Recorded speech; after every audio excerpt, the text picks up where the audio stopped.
Démission du gouvernement. Le Premier ministre Joseph Dion-Gut de nouveau humilié.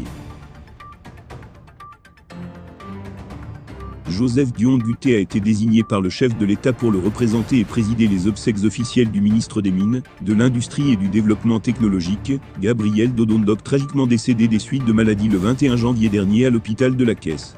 Pour cette cérémonie non moins importante, ce n'est plus le secrétaire général de la présidence de la République, ou encore le directeur du cabinet civil, qui représente le chef de l'État, comme ce fut le cas pour des événements beaucoup plus prestigieux à l'instar, par exemple de la remise de drapeaux aux Lions indomptables pour la Coupe du Monde, ou encore pour prendre de grandes décisions, mais le Premier ministre, qui normalement devrait dans les normes être le numéro 2 de Paul Biya, est tout dit. À en croire Boris Bertolt, le Premier ministre songerait à démissionner du gouvernement, car il aurait eu son lot d'humiliation lors de la prise de grandes décisions au sommet de l'État et son autorité, est visiblement sapé sur plusieurs dossiers. En effet, l'initiative des négociations a été prise par le gouvernement du Cameroun sur instruction de Paul Biya. Le Premier ministre a rendu compte à plusieurs reprises au chef de l'État des avancées de la préparation des négociations. L'accord de la majorité des factions ambazoniennes a été obtenu. Dion-Gut a régulièrement transmis les points de la négociation à Paul Biya, qui en retour lui donnait des instructions d'approprier. 3 réunions se sont déroulées au Canada, avec des représentants du gouvernement du Cameroun et les factions ambazoniennes.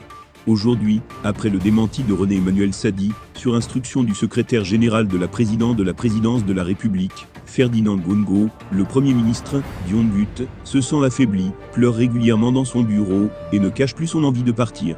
Il n'a pas été averti du volte-face du président, et a appris comme tout le monde, le démenti gouvernement à travers le communiqué de René Sadi.